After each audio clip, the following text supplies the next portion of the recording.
We're used to the familiar lists of the wonders of the world, the Colossus of Rhodes, the pyramids, the hanging gardens. But beyond textbooks and tourist brochures, there exists another world. A world where wonders are hidden not in gold, but in stone, in wind, in the glow of sunsets, where legends outlive people. Imagine a place where the rocks breathe with the warmth of the earth. A lake with a petrified forest standing deep within it. A monastery hanging above the clouds. Or an island where the trees look as if they grew on another planet. We pass by these places, unaware that beneath our feet lie traces of ancient magic. Scientists see geology, historians see architecture, but the locals, they see a miracle that still lives beside them. Today, we'll set out on a journey to 5 secret wonders of the world. They never made it into the official lists, yet each of them reminds us. Earth is far more mysterious than it looks on a map. This is a story about places where time stands still. And where a person once again feels part of something greater. Before we continue, make sure to hit the like button, subscribe to the channel, and don't forget to turn on the notification bell. Incredible stories are ahead, you definitely don't want to miss them. In the heart of Iran, among frozen lava slopes, hides a village rarely mentioned in guidebooks, Kandovan. From above, it looks like a beehive carved into the body of a volcano. The houses here were not built, they were hewn directly into the rock.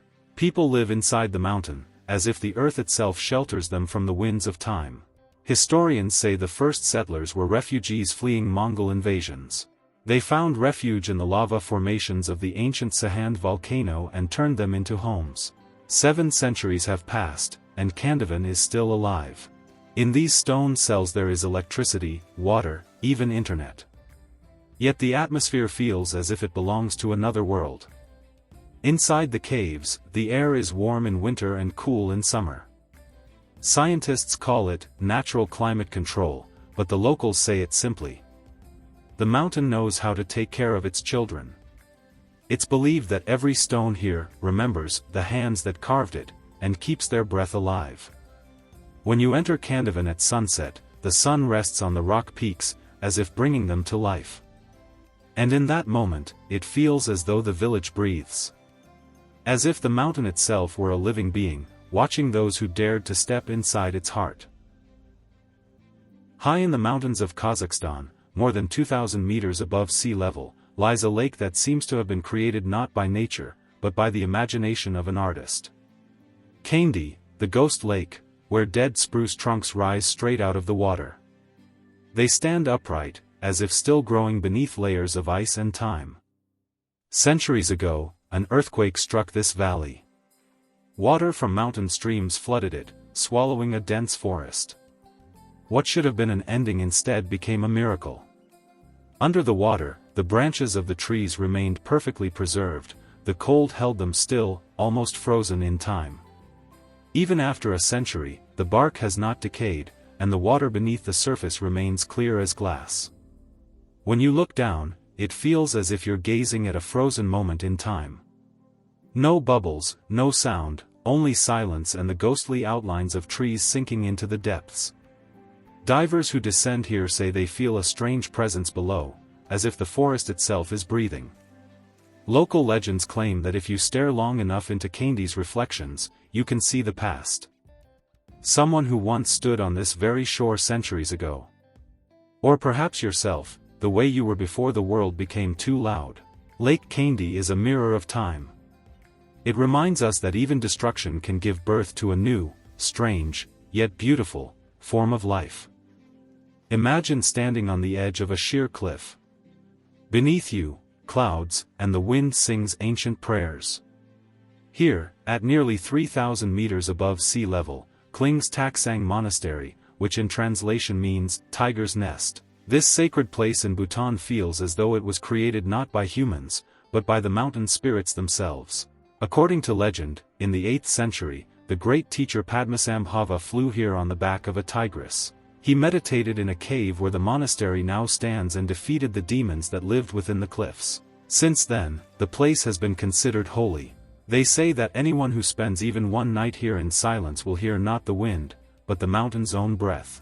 Taksang is impossible to grasp with the mind. It embodies a perfect balance between fear and serenity.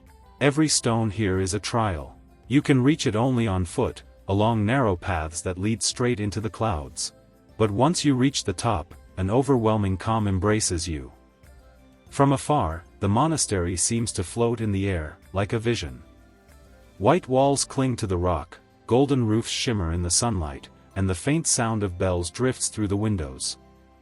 And at that moment, you understand, wonders are not always loud. Sometimes they simply hang between sky and earth, in the stillness where a person meets their true self. In western India, not far from the city of Aurangabad, lies a place where the boundary between human and divine seems to have vanished. Ellora, a complex of 34 caves carved directly into a stone mountain. But the greatest of them all, the Kailasanatha temple, is unlike any other structure on earth. It was never built, it was carved from the top down, out of a single solid rock, as if someone had scooped a mountain with a giant spoon.